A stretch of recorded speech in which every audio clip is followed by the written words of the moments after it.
വിദേശ സഹായം വാങ്ങിക്കുന്ന കാര്യത്തിൽ കേന്ദ്ര ഗവൺമെന്റിന്റെ ഇരട്ടത്താപ്പ്.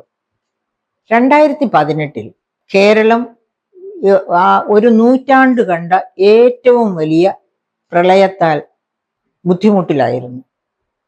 പ്രളയം കശക്കി എറിഞ്ഞ കേരളത്തിന് വിവിധ മേഖലകളിൽ നിന്ന് സഹായം കിട്ടി.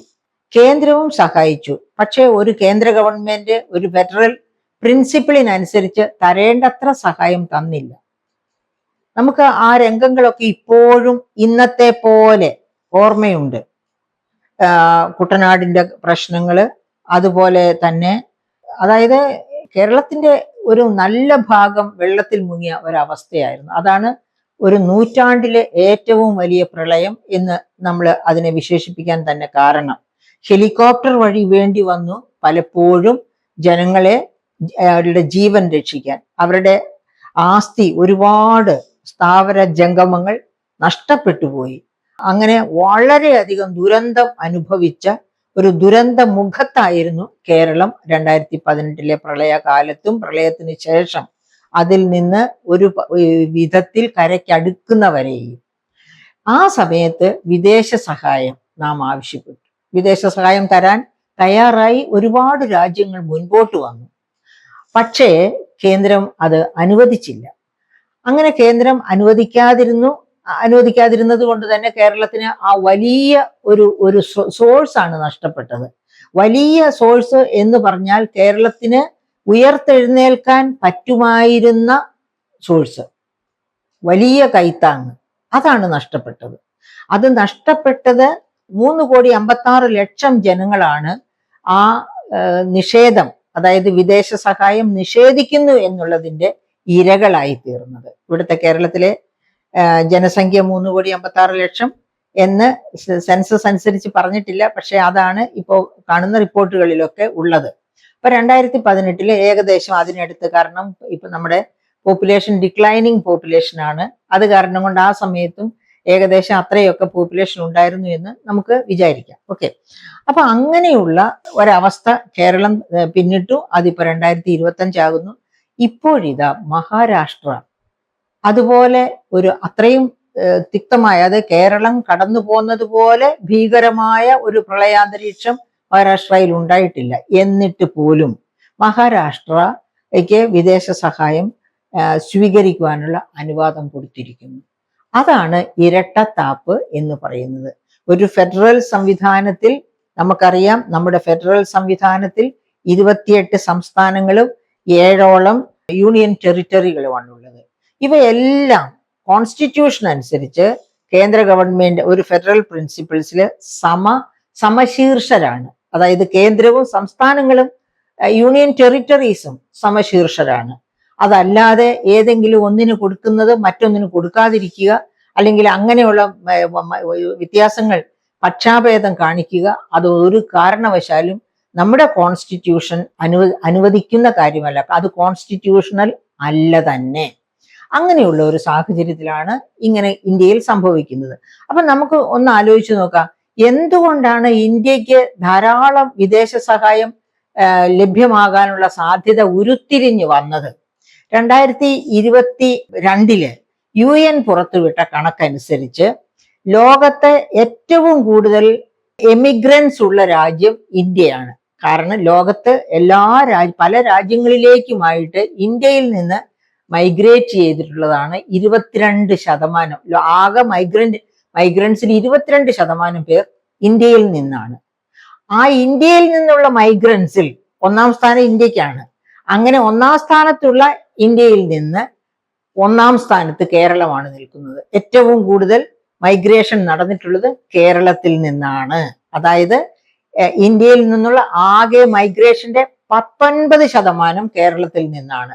2-ാം സ്ഥാനത്ത് നിൽക്കുന്ന മഹാരാഷ്ട്രയില് 16.7% മൈഗ്രൻസ് ആണ് ഉള്ളത്.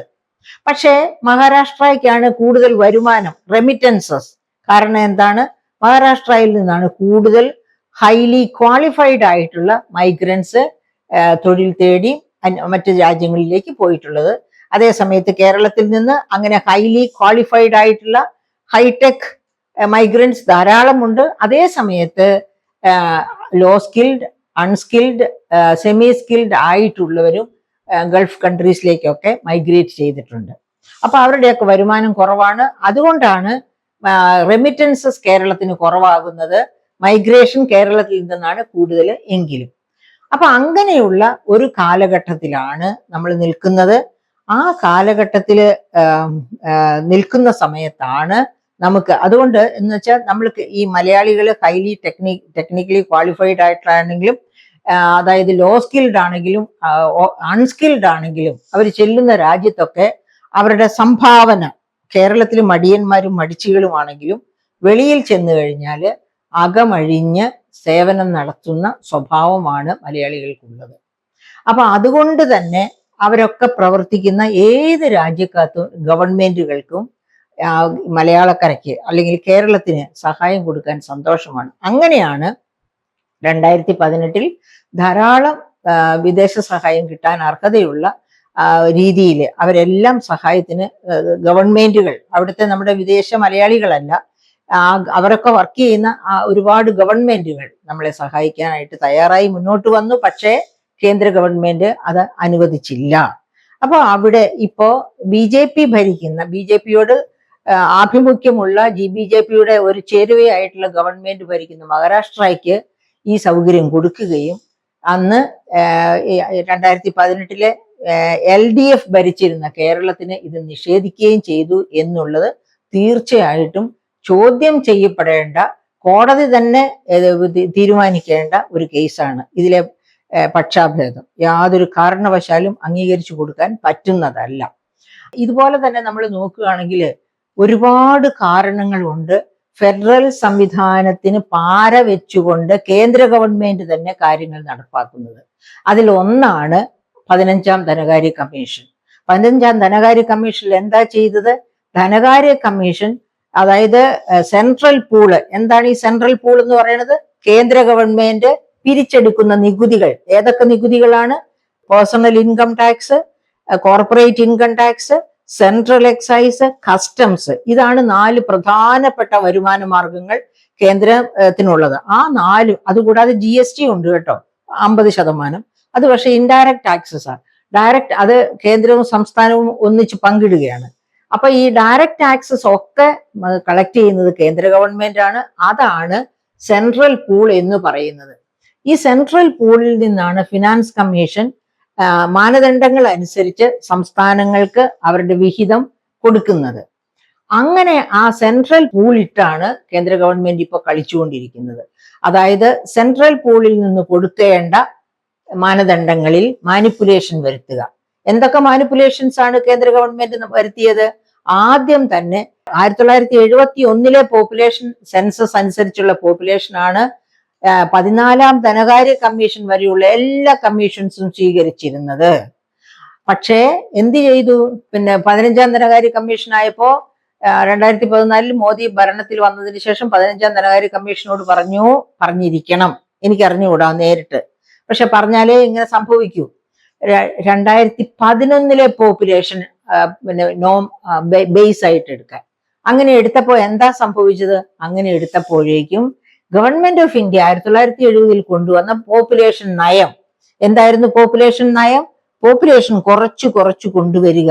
അതിന് ടെക്നിക്കലി പറയുകയാണെങ്കിൽ replacement rate of growth of പോപ്പുലേഷനിൽ എത്തുക, അതായത് സ്റ്റേബിൾ പോപ്പുലേഷൻ ഗ്രോത്തിൽ എത്തുക എന്നതാണ് ഉദ്ദേശിക്കുന്നത്.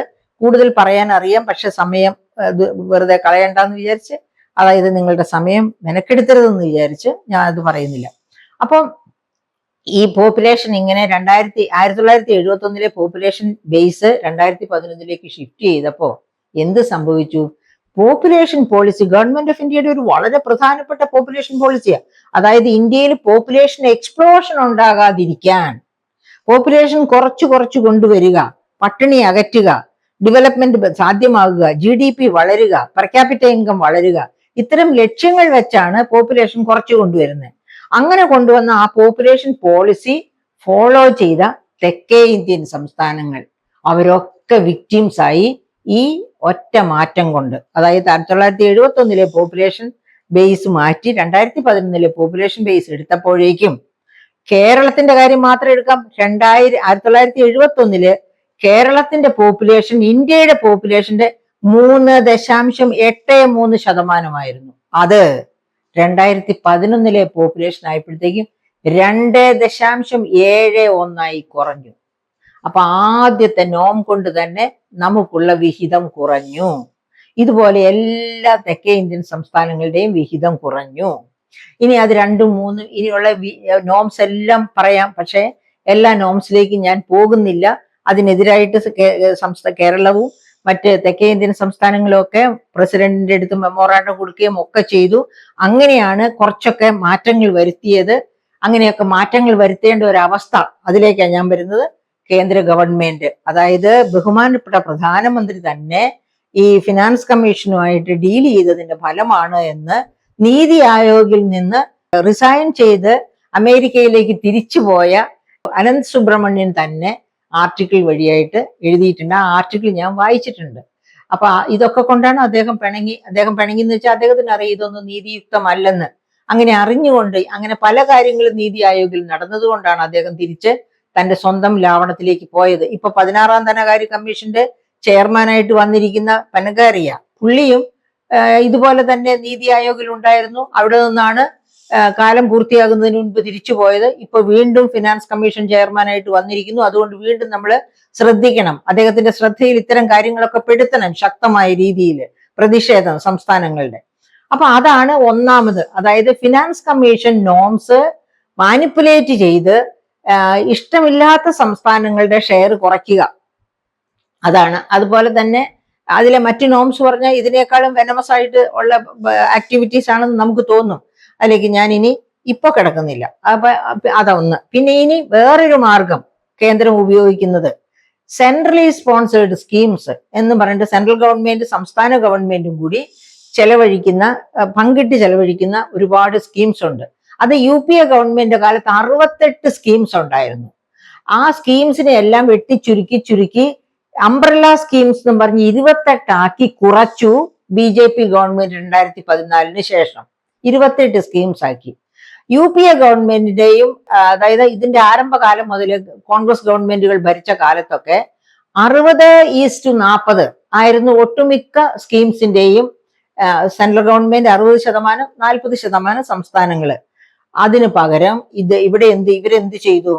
ഈ 68 സ്കീംസിനെ 28 ആക്കി കുറച്ചു എന്ന് മാത്രവുമല്ല, 25, 20, 10, അതായത് കേന്ദ്രത്തിന്റെ ഷെയർ 25%, 15%, 10% എന്ന തരത്തിൽ കുറച്ചിട്ട് സംസ്ഥാനങ്ങളുടെ ഷെയർ കൂട്ടി. അതാണ് ചെയ്തത്. അതിൽ ഒട്ടും കൈകടത്താത്ത ഒറ്റ സ്കീമാണ് അതായത് തൊഴിലുറപ്പ് പദ്ധതി. അതിനകത്ത് തുടക്കത്തിൽ തന്നെ UPA ഗവൺമെന്റ് 90:10 90:10 ഇതായിരുന്നു വെച്ചിരുന്നത്. അതിലിപ്പോഴും മാറ്റം വന്നിട്ടില്ല. ബാക്കി ഒട്ടുമിക്ക സ്കീംസിലും ഇതുപോലെ മാറ്റം വന്നു. കേന്ദ്രത്തിന് ഫേവറബിൾ ആയിട്ടും സംസ്ഥാനങ്ങൾക്ക് അതായത് സംസ്ഥാനങ്ങളെ ധനപരമായിട്ട് ഞെരുക്കുക, എന്നിട്ട് കേന്ദ്രം കൂടുതൽ ഫണ്ട് എടുത്ത് തോന്നിയതുപോലെ ചെലവഴിക്കുക. ഇതൊക്കെ തന്നെയാണ്. രാമജന്മഭൂമിയൊക്കെ വളർന്നു വരണമെന്നുണ്ടെങ്കിൽ അവിടെ ബഹുകോടികളുടെ ഇൻവെസ്റ്റ്മെന്റ് ആവശ്യമുണ്ട്. അപ്പൊ ഗവൺമെന്റിനും ചെയ്യാവുന്ന കാര്യങ്ങളുണ്ട് എന്നൊക്കെ വിചാരിക്കുക. ഇനി അങ്ങനെ അപ്പൊ അത് അങ്ങനെ നിൽക്കട്ടെ. ഇനിയും വേറെയും ഉണ്ട് സെസ് ആൻഡ് സർചാർജ്. സെസ്സും സർചാർജും 270 വകുപ്പ് കോൺസ്റ്റിറ്റ്യൂഷൻ 270 വകുപ്പ് അനുസരിച്ച് സെസ്സും സർചാർജും ടാക്സ് ഓൺ ടാക്സ് ആണ്. അപ്പൊ കേന്ദ്ര ഗവൺമെന്റിനും സംസ്ഥാന ഗവൺമെന്റുകൾക്കും സെസ്സും സർചാർജും ഈടാക്കാം. പക്ഷെ ഒരു പരിധിയുണ്ട്. കേന്ദ്രം 2018 വരെ സെസ് ആയിട്ടും സർചാർജ് ആയിട്ടും കളക്ട് ചെയ്തിരുന്നത് 18% 2023 ആയപ്പോഴേക്കും അത് 133% വർധനവുണ്ടായി. എന്ന് വെച്ചാൽ ഈ സെസ് വഴിയും സർചാർജ് വഴിയും കേന്ദ്രം, അതായത് നാഷണൽ ഹൈവേ സർചാർജ്, ആ സർചാർജ് എന്നൊക്കെയുള്ള രീതിയിൽ സർചാർജും സെസ്സും വഴിയായിട്ട് വലിയ തോതില് ധനാഗമനം നടത്തി, ധനസമാഹരണം നടത്തി കേന്ദ്ര ഗവൺമെന്റ്. അപ്പൊ അങ്ങനെ ധനസമാഹരണം നടത്തുമ്പോഴത്തേക്ക് ഇതൊക്കെ ജനങ്ങളിൽ നിന്ന് വരുന്ന പണമാണ്. സെസ് ആണെങ്കിലും സർചാർജ് ആണെങ്കിലും അതായത് സെൻട്രൽ എക്സൈസ് ആണെങ്കിലും കസ്റ്റംസ് ആണെങ്കിലും ഇതൊക്കെ അവസാനം വന്ന് വീഴുന്നത് ജനങ്ങളുടെ തലയിലാണ് ഏതെങ്കിലും ഒക്കെ തരത്തില്.